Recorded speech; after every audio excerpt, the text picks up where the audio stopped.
Eu vim a Coimbra para falar do primeiro Duque de Coimbra, mas já que aqui estou, não queria deixar de falar de uma coisa que me parece extremamente importante. É a ressurreição do mosteiro de Santa Clara, do mosteiro fundado pela Rainha da Paz, a Rainha Santa Isabel. Eu estive aqui há uns anos e até filmei umas imagens, estive neste mesmo sítio. Recordo-me que isto estava rodeado de água por todos os lados, eram umas ruínas que emergiam assim das águas fétidas e pantanosas, era difícil vir aqui. E dizia-se, o que é que vamos fazer? Não se pode fazer nada, porque o nível das águas do Rio Mondego tinha subido. Portanto, é claro, isto agora obedecia ao nível do Mondego. Como é que a gente vai domesticar o Rio Mondego? Isso considerava-se uma tarefa impossível.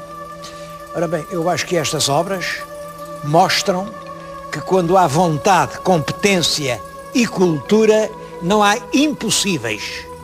A obra feita aqui é realmente gigantesca e todos os portugueses a devem ver. O que fizeram foi um muro à volta, um muro profundo, de 20 e tantos metros. Um muro que veio até agarrar na rocha firme. Um muro de um material completamente impermeável. Portanto, aqui o rio não entra. Bom, isso permitiu secar toda a área do antigo mosteiro e tornar visíveis coisas de cuja existência aqui há 10 anos ninguém suspeitava.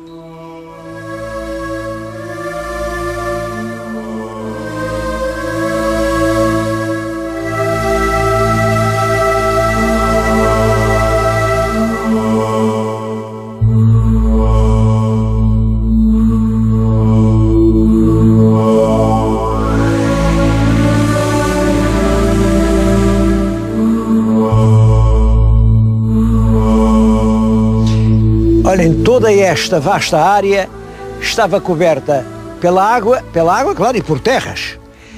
A água foi tirada, as terras foram removidas, cuidadosamente examinadas e reapareceu toda a estrutura do claustro. Por exemplo, estas colunas que estão a ver aqui são do lavabo, e isto é do tempo da Rainha Santa Isabel. Os trabalhos continuam, vêm aqui as bases das colunas. As colunas estão lá dentro, os capitéis também, e em grande parte isto vai ser reconstruído. Vamos assistir a esse trabalho delicado que é fazer reviver a vida que havia aqui no convento no século XIV.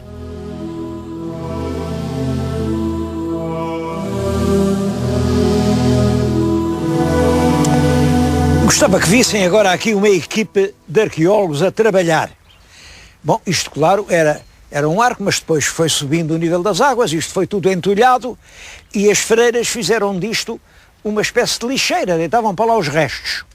Bom, o resultado, reparem, isto está cheio de restos da vida cotidiana. Cada bocadinho que se tira, olha isto aqui, duas pedrinhas, não, isto não é pedrinha, isto é uma concha de uma amêijoa, portanto elas gostavam de amêijoas, comiam amêijoas. Isto também não é pedrinha, isto é um caroço de um pêssego. Bom, há ali uma peça, isto é um vaso noturno. Vaso noturno quer dizer, enfim, à noite era este, um vaso noturno, este está intacto, não se partiu, parece, não se partiu, mas já não servia, puseram aqui. Mas há aqui imensas coisas, olhem. Isto é um prato como estava um bocadinho esbeiçado, deitaram fora. É um prato do século XVII, não sei onde é que foi feito. Mas reparem que isto permite reconstituir o teor de vida de uma comunidade monástica durante séculos. Bom, há aí peças lindíssimas. Muitas delas aparecem fragmentadas, mas depois reconstituem-nas. Vamos também ver isso.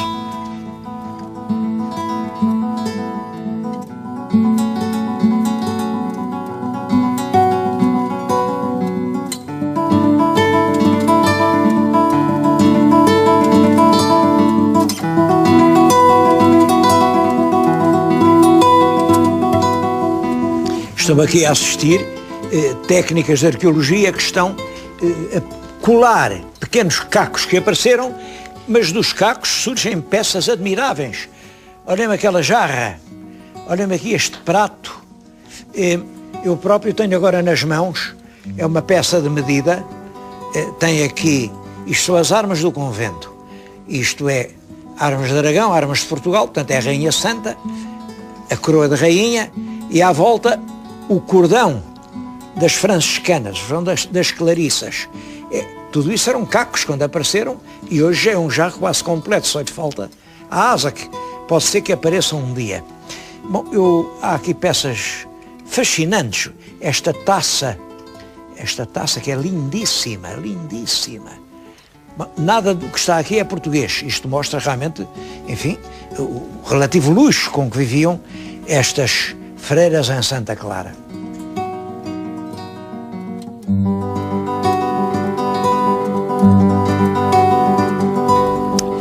Tudo isto foi descoberto nos últimos 10 anos pelo IPAR. IPAR, como sabem, é as siglas do Instituto Português do Património Arquitetónico. É uma instituição da qual eu próprio já, por vezes, tenho feito críticas. Intervenções que tarda a fazer, que estão demoradas, que são urgentes. Bom, não há dinheiro para tudo. Em Portugal há muito mais o costume de dizer mal do que dizer bem. Se uma coisa corre mal, vem logo no jornal. Se uma coisa está a correr bem, ninguém diz coisa nenhuma. Eu penso que era um dever de consciência aqui prestar uma homenagem a essa instituição. Esta obra é uma obra gigantesca. É uma obra que dignifica Coimbra, que dignifica o trabalho dos arqueólogos portugueses, que vem certamente, quando estiver completa, porque os trabalhos continuam, vem aumentar o fluxo turístico para Coimbra. Sobretudo, vem aqui fazer um grande monumento a essa grande figura da história europeia, que é Isabel de Aragão, Rainha da Paz, a mulher que viveu e morreu a trabalhar pela paz. E eu não queria deixar de prestar esta homenagem ao IPAR por esta obra realmente gigantesca.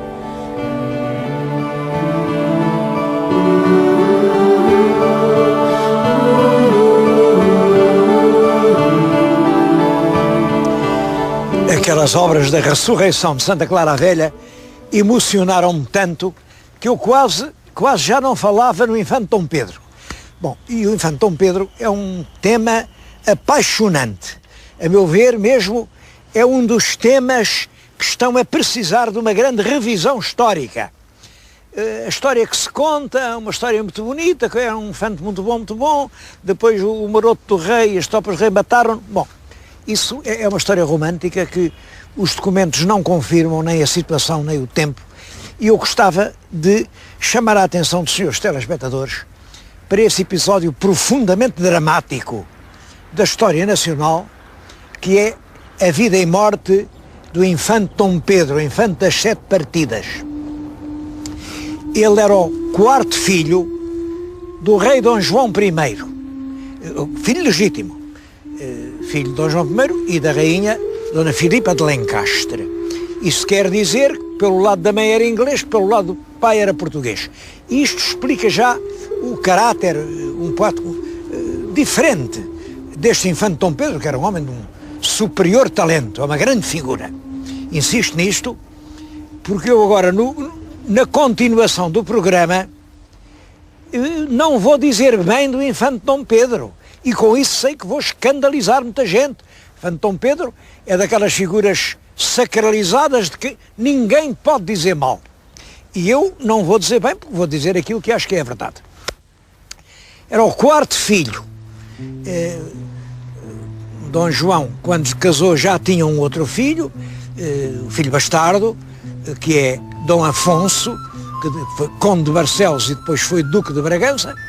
Depois casou com Dona Filipa de Lencastre, uma princesa inglesa, e daí tem a Dona Isabel, que foi duquesa da Borgonha, tem um Dom Afonso, que morreu novinho, com 10 ou 11 anos, está enterrado na Sé de Braga, é um túmulo muito bonito, um monumento que as pessoas não conhecem. Depois é o segundo, depois o terceiro, que é o Dom Duarte, Dom Duarte, o rei filósofo, veio a ser rei, e o quarto é realmente este Dom Pedro.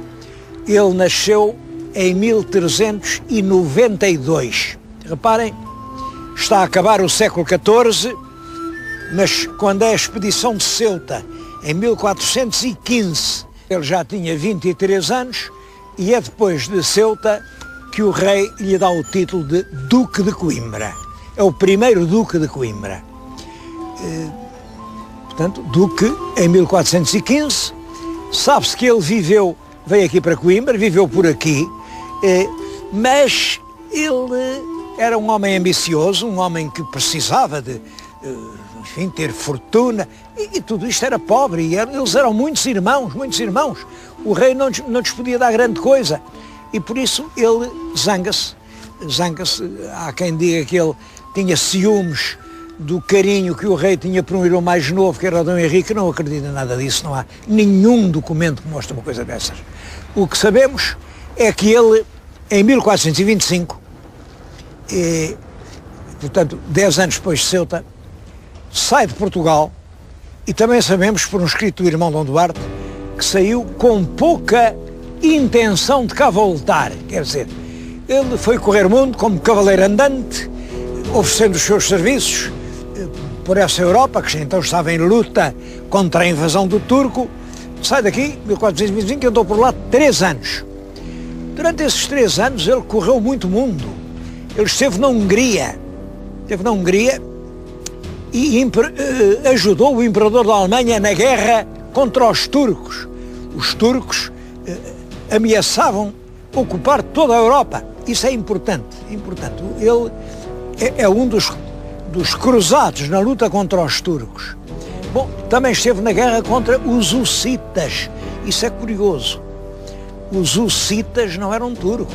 Os hussíticas eram eram checos, da Boémia, que seguiam as ideias de João Huss. João Huss é uma espécie de primeiro Lutero, um homem que reivindica a pureza do cristianismo primitivo. João Huss foi morto por causa disso, e é que toda aquela gente se revoltou, e houve uma guerra feroz contra os hussitas, na qual o nosso Dom Pedro tomou parte. Depois disso esteve em Barcelona, e acho até que foi lá que ele contratou o casamento.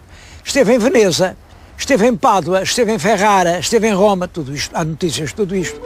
Esteve na Flandres, e lá em Bruges, na cidade de Bruges, onde nós já estivemos, escreveu uma carta ao irmão, que era o Dom Duarte, a famosa carta, em que ele diz que é um disparate, Portugal estar a fazer esforços com aquela guerra de Marrocos.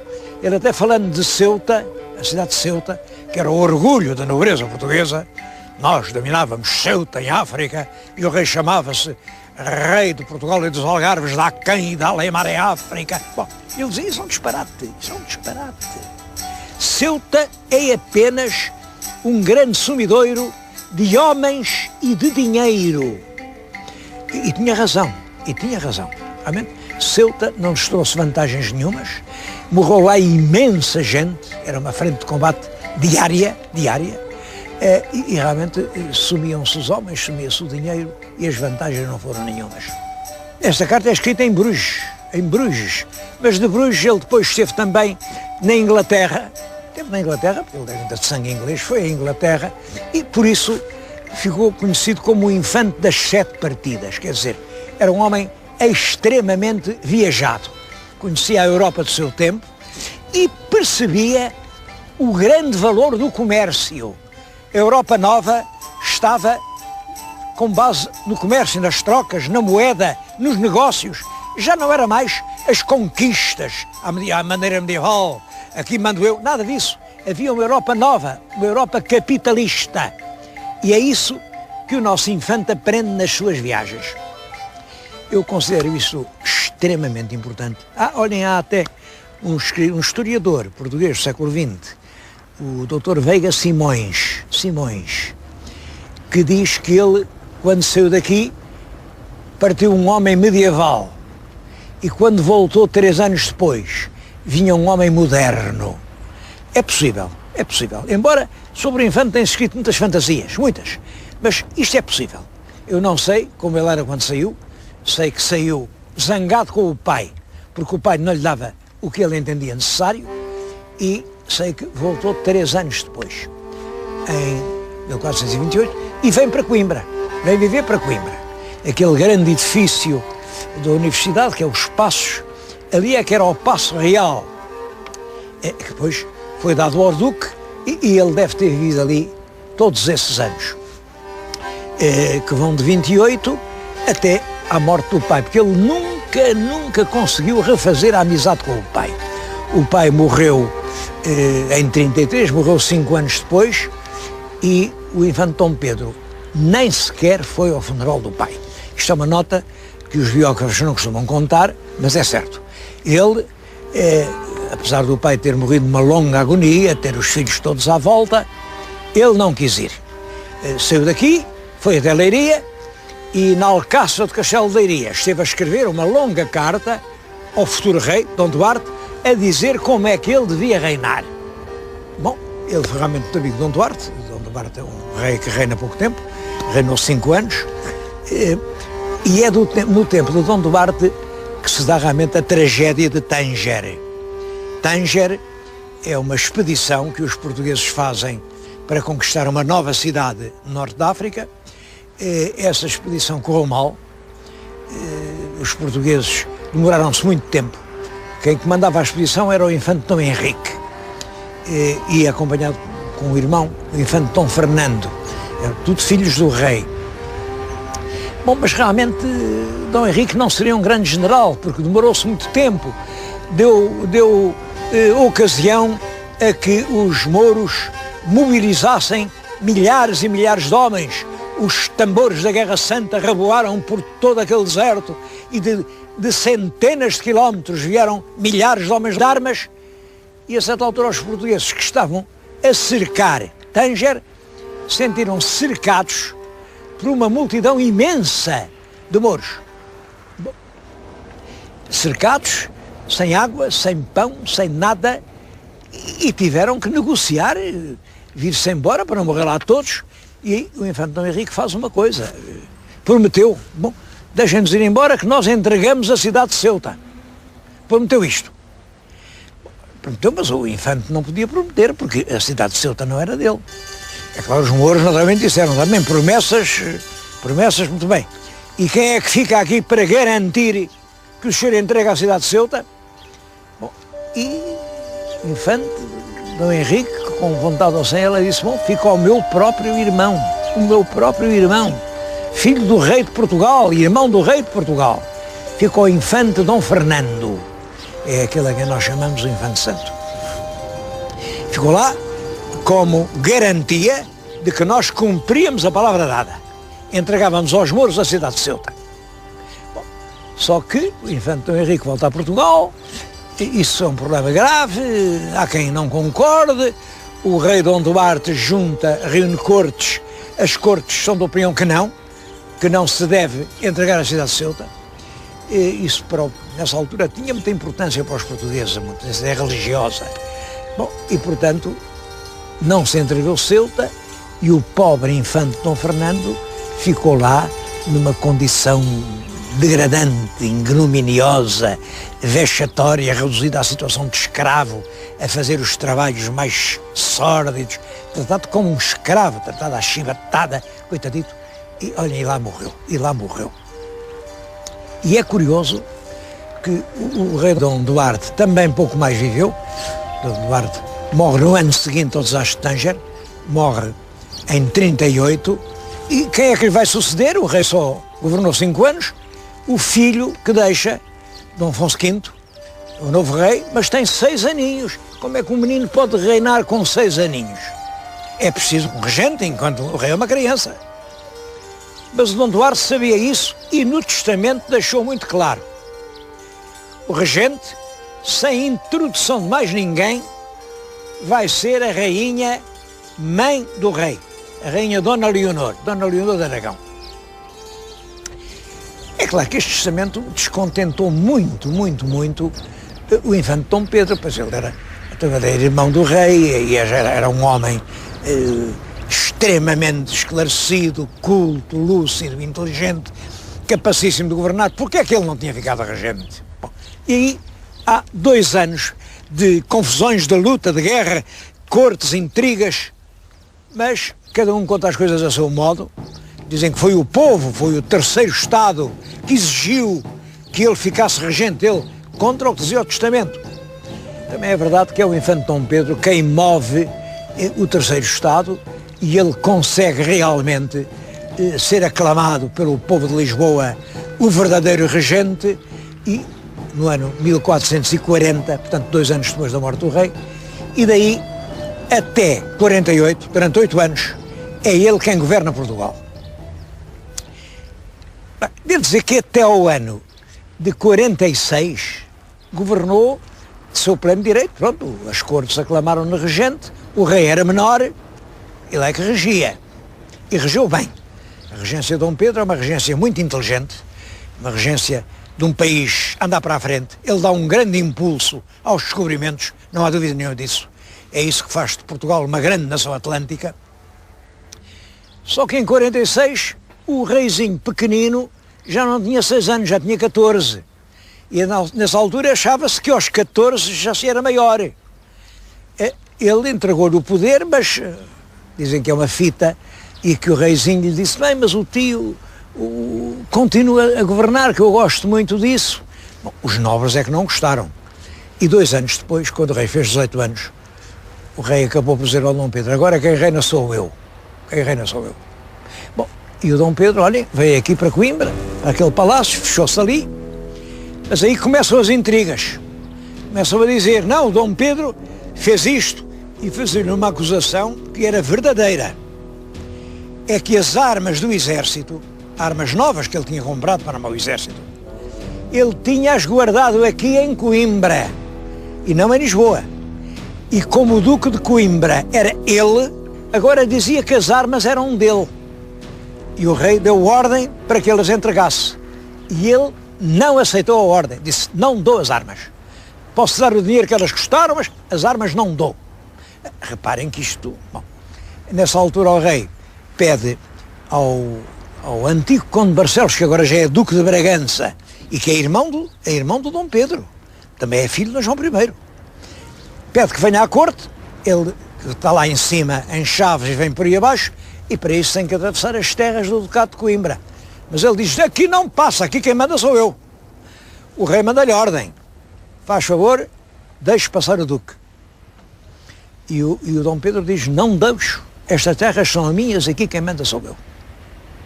Bom, aí o rei declarou rebelde, não cumpre as ordens reais. Bom, ele reúne os seus homens, dá-lhes as tais armas que tinha comprado para o exército e vai com o seu exército e avança. Aí dizem as coisas, ele só quer justificar-se. Isso não é verdade, isso não é verdade. Porque justificar-se seria em Santarém, onde estava o rei. Não, ele avança rapidamente para Lisboa, Ele julga que Lisboa o vai apoiar, e ele, senhor de Lisboa, é senhor do país, porque quem tiver Lisboa tem Portugal. Bom, mas o rei também percebeu isso, e as tropas reais esperam-no à entrada de Lisboa, em Alfarrobeira. Ora, em Alfarrobeira está hoje a portagem de Lisboa. Dali ao centro de Lisboa era um dia de caminho. Há um combate, um pequeno combate, porque um virutão disparado logo ao princípio atravessa o pescoço do infante Dom Pedro e assim morreu ele em Alfarrobeira. Dom Pedro ficou um vulto popular, porque sem dúvida ele representa as classes populares, as aspirações do futuro, o Portugal moderno, e quem está contra ele são os homens da nobreza, são as forças medievais. Mas ele morre porque realmente é um príncipe rebelde e entrou na história com esta lenda, assim, esta lenda de um príncipe mártir. Não é um príncipe mártir, é um príncipe que realmente não aceita o triunfo dos seus adversários e morre num combate infeliz. Bom, trouxe-os a Coimbra, a terra do primeiro duque, E acho que Coimbra está em débito com esse grande português do século XV. Que bonito ficava aqui. Temos aqui estátuas à Rainha Santa. Que linda ficaria uma estátua ao infante das 7 partidas.